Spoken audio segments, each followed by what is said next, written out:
So ito po yung kanyang Michelin sign. Kasi dito sa Hanoi, daming restaurants or kainan na talagang recognized ng Michelin. We've arrived dito sa sinasabi nilang best pho in Hanoi. So nilagyan ko siya ng chili. The original egg coffee. Whoa. So far, the most sulit meal that I've had. So hinalo-halo po natin ang ingredients. Gosh, ang sarap ng grilled pork. May Michelin guide siya. So this is banh mi. When we say chaka, ito po ay turmeric grilled fish. You cook it like that. Let's try this. Meron ditong list na kasama sa Michelin guide. Spring roll. Isa din ito sa mga dapat yung matry. May isang testimonial, yung isang vlogger from 2004. Hanoians say that once in our life, matikman natin itong dish. Masaya ko na natikman ko siya in this lifetime. Xin chào! So xin chào is hello from Hanoi, Vietnam. Kumusta kayong lahat? This is Dave and I am the Puripo Traveler on Facebook. And for today's video, tayo ay mag-food trip. We must taste the Vietnamese foods. Alam naman nating lahat, ang Vietnamese cuisine ang isa sa mga pinaka-recognized worldwide, diba? Because of its taste, napaka-delish na mga pagkain. So here in Hanoi, titikman natin itong mga authentic Vietnamese food. Uunahan natin with pho, the national dish of Vietnam. Pho. So yung pho, nagsimula ito noong 19th century at naging national dish ng Vietnam. Iko-comment ko sa baba yung mga activities na ginawa namin dito sa Vietnam through Klook. So pwede nyong puntahan kapag pupunta kayo dito sa Vietnam. And then yung 5% off Klook promo code natin, Dave Dino, iko-comment ko din sa baba. We just have to be really careful dito sa Hanoi kasi ang daming ang motor. And ang daming foreigners guys Parang gusto ko magpa-spa. Kasi ba magpa-massage one of these days? Try the Vietnamese massage. Awa yun na, uy wala namang pila. Ayun Pho Li Kuk Su. Alright, so we've arrived dito sa sinasabi nilang best pho in Hanoi. And this is Michelin recognized. So meron siyang Bib Award from Michelin. That award is for value for money. Ayan, maraming tao because lunchtime. How yun may Michelin. So ito po yung kanyang Michelin sign. 2023 very latest.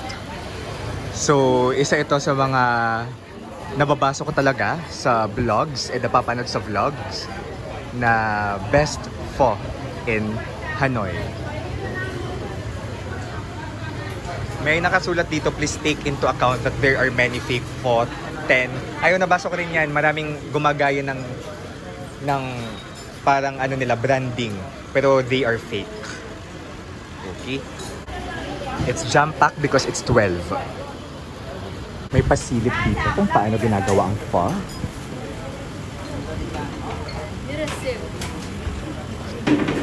Yes, we found a seed. Where? Here?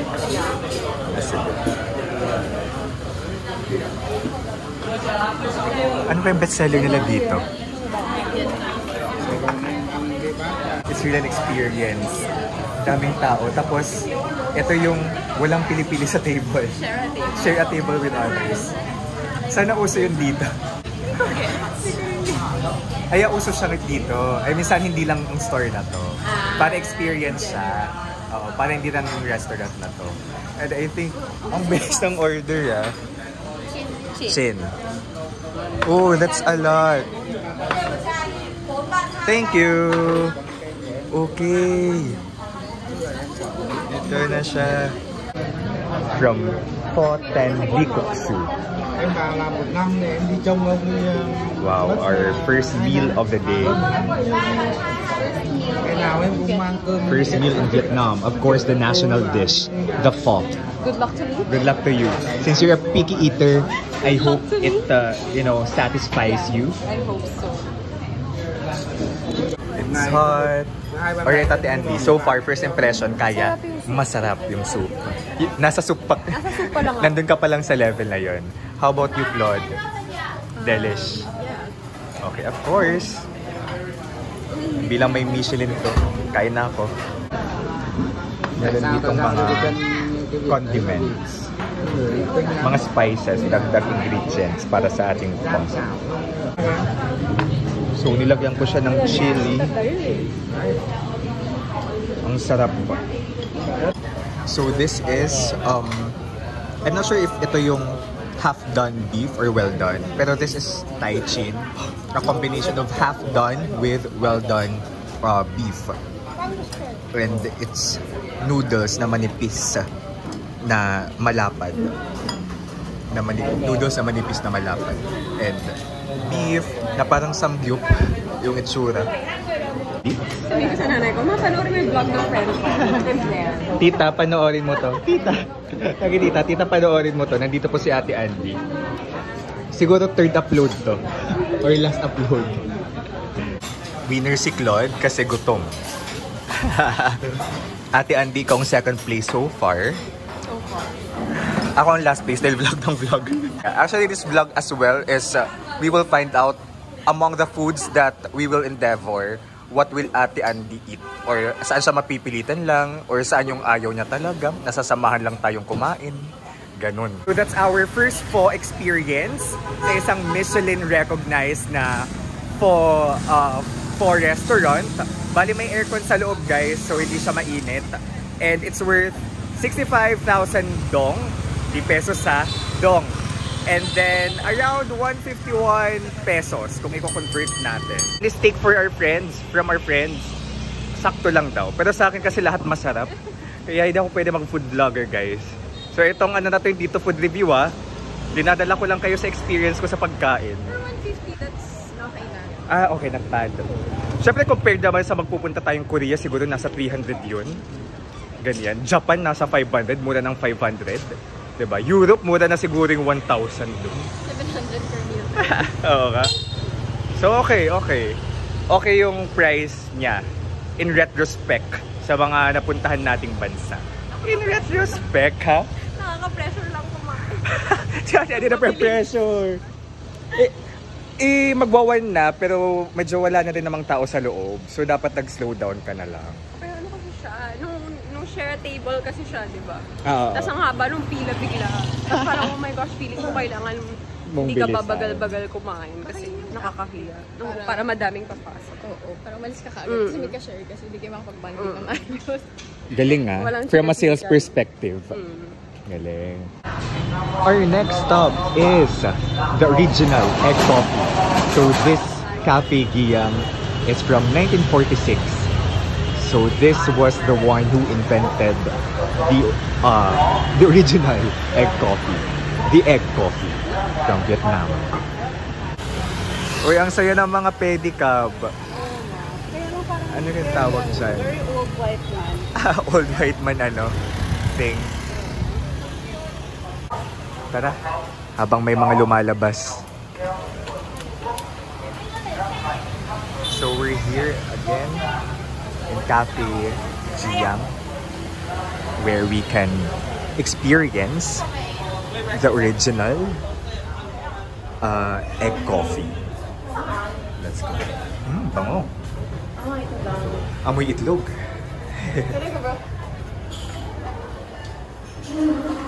Buti konti lang tao. I think try natin sa taas. For the experience. Oh yeah. Do we order first? Ay sorry. Oh, tas maraming space. Pwedeng sa may aircon or doon. Try natin doon. Oo. Uy, ang daming spaces. Dito kasi amoy UC. Sure. Ay, wala. Sige, dito na lang. Alright. I'll order 1 egg coffee. Hot or ice? Lang ako. Sige, me hot. Hot is me. 2. Hot kayo both? Ako hot. 2 hot egg coffee. Hot ka? Yes. Sa'yo? Okay. Thank you. I'm a taste. So, dito sa table na go-order ng egg coffee, tatawagin nyo lang yung staff. So 35,000 dong. Dito na yung kape natin, guys. And again, as a background, yung egg coffee ay na-invent during the French War. Kasi dahil sa pressure ng milk shortage during that time. So they had to use egg yolk. So this egg coffee is made of egg yolk, Vietnamese coffee powder, sweetened condensed milk, butter, and cheese. I can't wait to taste this kasi Vietnam is really famous for this coffee, diba? Vietnam is famous for coffees, pero ibang level yung pagiging famous niya due to egg coffee. Whoa! So it's just around 80 pesos. So marami naman silang menu dyan, iba't ibang drinks. But of course, we ordered the basic one, but the most popular one, the egg coffee. So egg coffee was invented by Mr. Guillain, who was a bartender in a 5-star hotel during the French War. And na-invent to because of the lack of milk supply. So they had to use egg yolk. Meron actually hot tapos ice na egg coffee. So, ito lang tsura ng original egg coffee place. We'll taste the original egg coffee, guys, here in Vietnam. Creamy. Lasang, alam mong lasang buttered na pancake kapag hindi pa siya luto.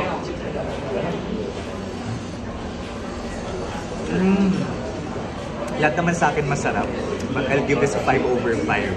How about you, Lil? How's the experience? I mean, wait, let me taste it again.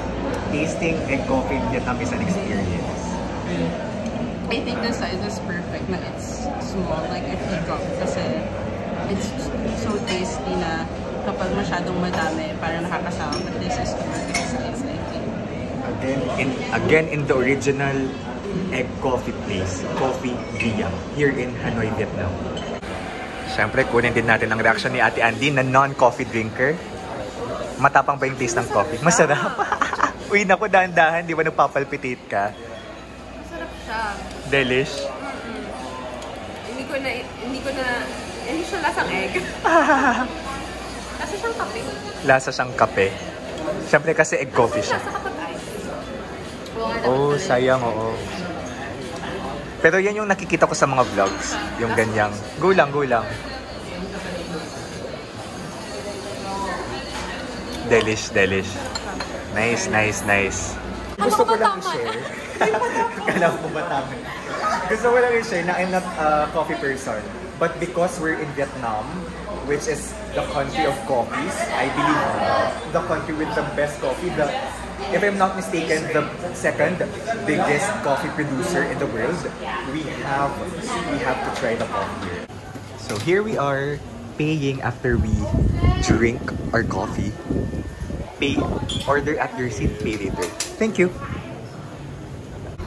Alright, so our next food stop, Bún Cha. Thank you, Dad, for the recommendation. Let's eat here.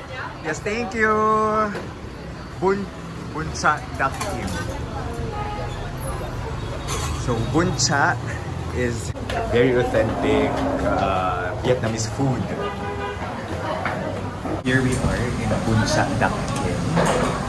So, isa pang famous dito na Bún Cha ay yung Bún Cha kung saan kumain sina Obama.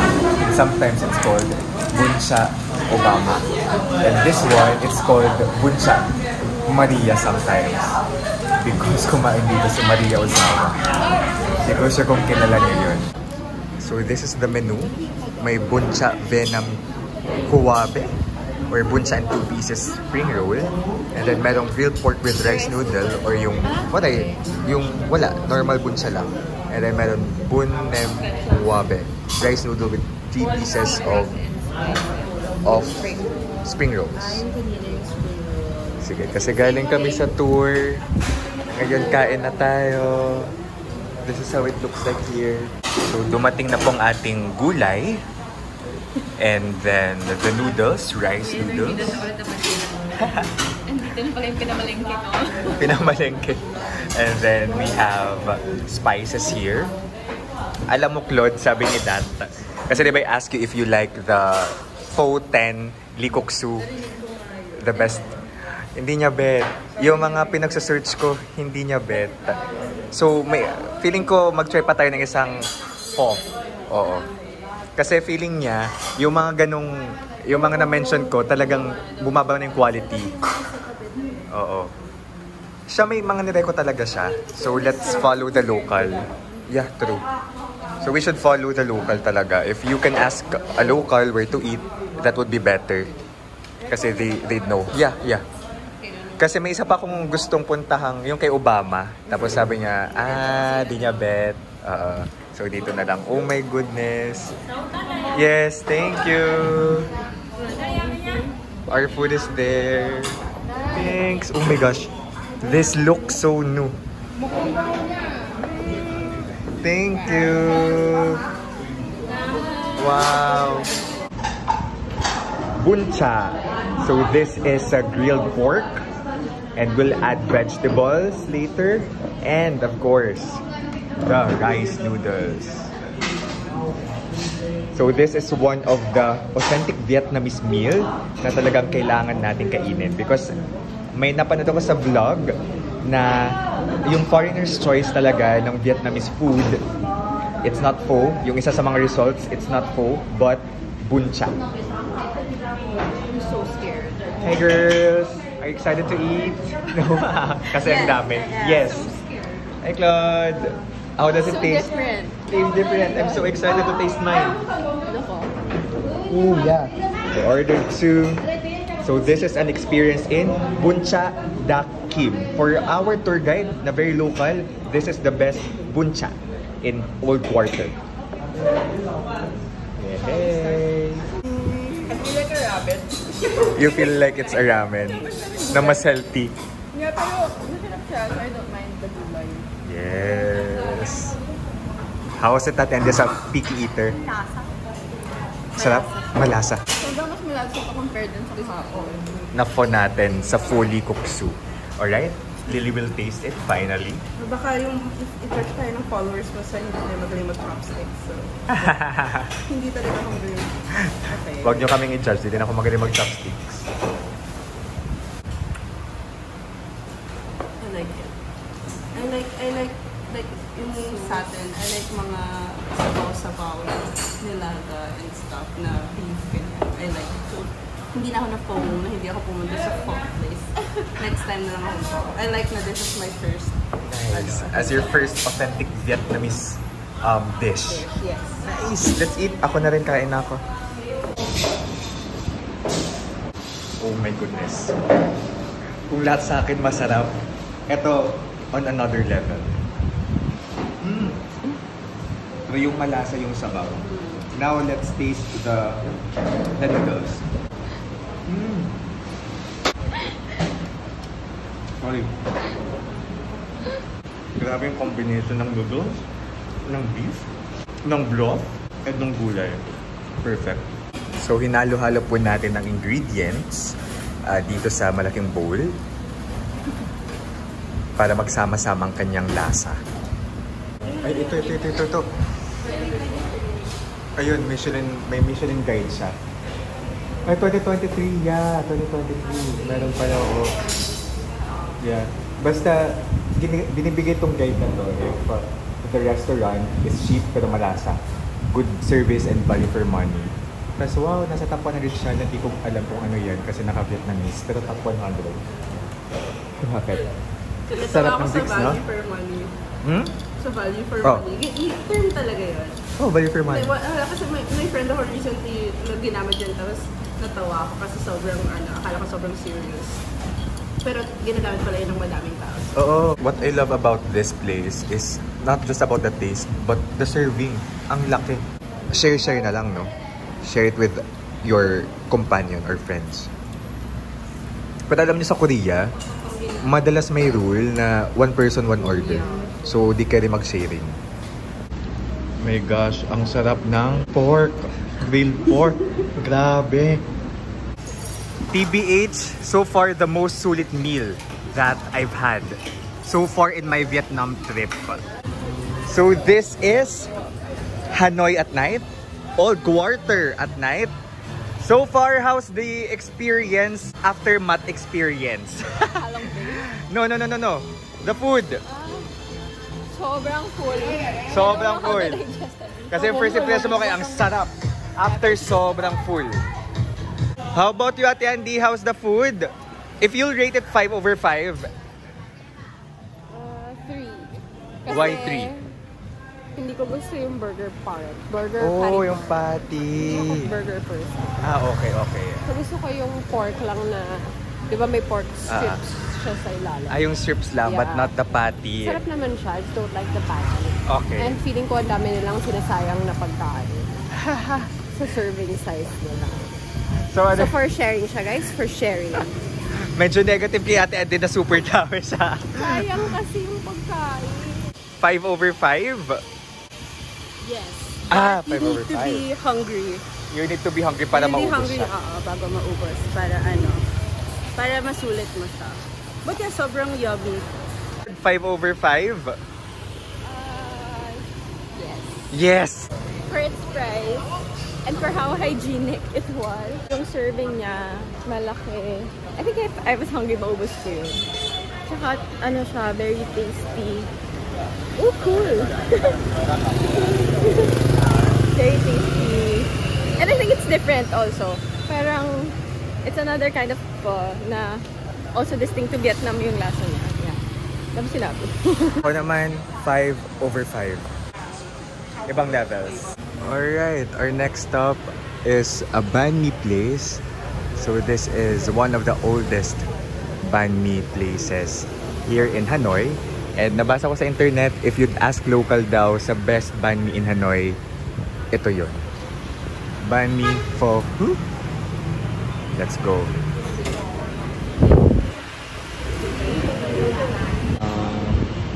Shops, mukhang mapapadalawa ako. So, ganito nila gawin ang banh mi. Thank you!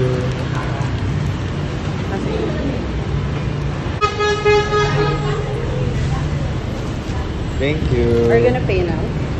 Yeah, I think. So, this is banh mi. So, this is made of French baguette with vegetables and meat inside. And we have here spices. Nagati sila. Yung gulay. What? Ako din magkakamay, babe. I did not. Of course, I'll wait for Claude's reaction. First time, no, to taste banh mi. It's not first time. Okay. Since you don't like spicy. Super crunchy yung bread, yung baguette. Hindi siya kasing tigas ng French baguette na natikman natin sa French. O sa French? Sa France. Ay, hindi ka nag-baguette. Crunchy. Okay. How about you, Lily? I put spicy sauce with processing. Delish. Delish. If wala nung sauce, baka it's medyo matabang for me. Pero yeah, so I'm using the sauce. Yeah, at meron naman sila dito.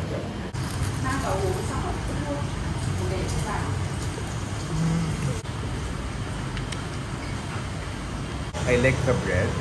Crispy nga siya. Hindi siya yung kasing kunat ng na bread sa France. Natry ko kasi yung Emily in Paris baguette, French baguette na burger. Ano ba yun? Mac baguette. Super kunat. Ito, it's the Pinoy taste na crispy yung tinapay. Tapos masarap yung loob, yung palaman. The baguette. Charcoal. Charcoal para sa tinapay?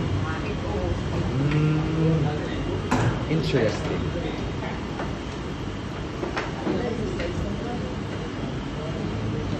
Gusto ko yung vibe nitong... Nandito na? Gusto ko yung vibe nitong banh mi place kasi... Thank you! Bye-bye! Kasi very local siya. Ito yung hindi maraming tourist pero local yung kumakain. It's Sunday.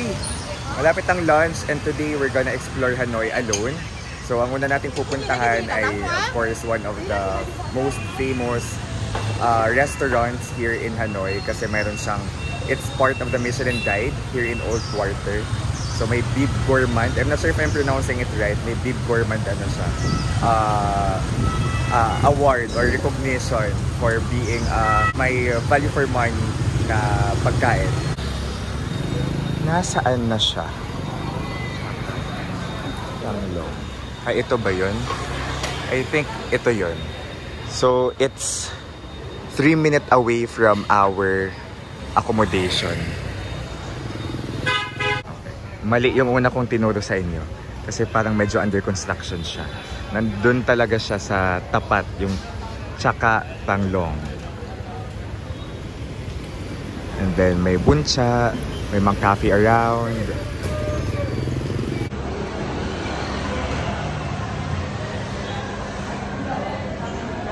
Thank you. Oh my gosh. So this is our food for today's video. So nandito tayo ngayon sa Tsaka Tanglong. Okay? So apparently this, sa nabasa natin sa internet, they serve the best tsaka dito sa Hanoi. So when we say tsaka, ito po ay turmeric grilled fish. Oh, it's there. Yeah, thank you. Thank you. Oh, thanks. Ayan na po. So this is for one only. So meron silang set menu, tsaka fish roll na 2 pieces. Okay, so ini-steer yung fish and dinadagdagan ng gulay-gulay, spring rolls, I mean spring onion. So again, this one, it's a Michelin recognized restaurant here in Old Quarter in Hanoi. Thank you. You cook it like that, and then where do you put that? Here. Oh, he's teaching us how to eat this one. The tsaka, one of the unique specialty of Vietnam na nag-originate dito sa Hanoi. Okay, okay. Oh, so that's how you do it. Okay. Thank you. Come on. And then this, put it here? Okay. You put it here. Oh. Thank you. Come on. Okay, let's eat. Let's dig in. Ang bite ng staff dito. Talagang tinuruan pa ako paano siya kainin. And pinicturean pa ako na nag-request ako for a picture. Para pang thumbnail sa vlog. So ito, we have here grilled fish. I mean, fish. Catfish ata to. Tapos may turmeric siya. So grinil natin kanina. So we have different dito, side dish. May mga gulay-gulay. Tapos ito, Vietnamese tea, hot. And then peanuts. And then noodles, and then spring rolls, and then ito, yung fish and turmeric. Experience mag-steer. Hindi siya nasusunog ha. It's 12 and hindi siya fully jam-packed. So may naupuan pa rin naman tayo. Let's try this.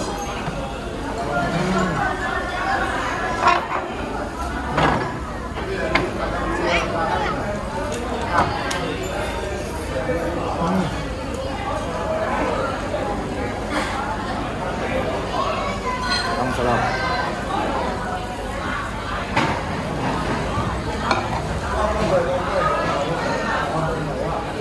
As a fish lover, I love it.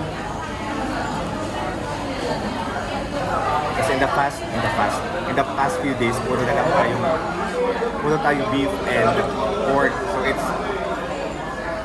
it's different now na we have fish. Of course, let's also try the Vietnamese lumpia or spring roll. Kapag kayo magpupunta ng Vietnam, isa din ito sa mga dapat yung matry. Nakakain na tayo nito in our stay in Hanoi and masarap. Okay? And yung pala, yung tsaka, Yung friends ko kasi takot kasi baka kakaiba or baka maanghang. Hindi siya maanghang. Okay, saktong taste lang ng turmeric and masarap siya, okay? We have to be adventurous in terms of food kapag nagpupunta sa ibang bansa so that we can really taste, you know, the taste of the country na pinupunta natin. For this, taste of Vietnam. Maraming gulay, tapos may meat. So dito sa Vietnam, yung food talaga nila, sa bawat meal, hindi mawawala ng gulay. Yun ang pansin natin dito. Sagana lagi sa gulay. Okay, meron ditong list ng mga restaurant na may nakasama sa Michelin Guide. Ito siya. Shaka Thang Long. May isang testimonial, yung isang vlogger from 2004. And sabi doon, Hanoians say that hindi to verbatim. Once in our life, matikman natin itong dish na tsaka before we leave the world. Okay, itong considered na Hanoi dish, food of Hanoi. Masaya ako na natikman ko siya in this lifetime. Ayoko pang mag-leave ng world kasi marami pa tayong gustong explore na pagkain all over the world. Pero ang saya na natikman ko siya dito mismo sa heart of Hanoi. Alright guys, so we just had a wonderful meal dito sa Shaka Thang Long. So again, a Michelin recognized restaurant. Kasi dito sa Hanoi, ang daming restaurants or kainan na talagang recognized ng Michelin. So it's really amazing. It says a lot about how delicious yung mga Vietnamese food. And isa sa mga dapat talaga ninyong gawin kapag visit kayo sa Vietnam ay try out yung mga authentic na Vietnamese food. And so far, ito yung natin. So far, yung Chaka, okay, Chaka na considered as food of Hanoi, yung favorite Vietnamese food na na-taste ko dito sa Vietnam. Yun din yung pinakamahal na natikman ko dito. So, yung Chaka plus the tea, it's around 465 pesos. Kasama na yung 8% na na VAT. Pero very solid. Okay, itong pinakamahal na nakain ko dito, around 400 plus. Pero alam mo kung magpupunta tayo sa ibang bansa, just like in Japan, super mura na ng 400 plus. Kasi Vietnam, relatively, mas mura yung mga pagkain, mga bilihin as compared sa ibang bansa na napuntahan natin. Lalo na sa mga European countries, super mura nitong 400 plus. So, ayun, kung magpupunta kayong Vietnam, itry nyong i-search yung mga where to eat na restaurants, tapos yung mga must eat na mga authentic Vietnamese food. Kasi ang dami, nakaka-overwhelm, lalo na dito sa Old Quarter kung nasaan tayo ngayon. So, i-comment ko sa baba yung mga activities na ginawa namin dito sa Vietnam through Klook. So, pwede nyong puntahan kapag pupunta kayo dito sa Vietnam. And then, yung 5% off Klook promo code natin, Dave Dino, i-comment ko din sa baba. So, this is Dave here from Hanoi, the Kuripot Traveler. Guys, let's live our best life. Bye-bye!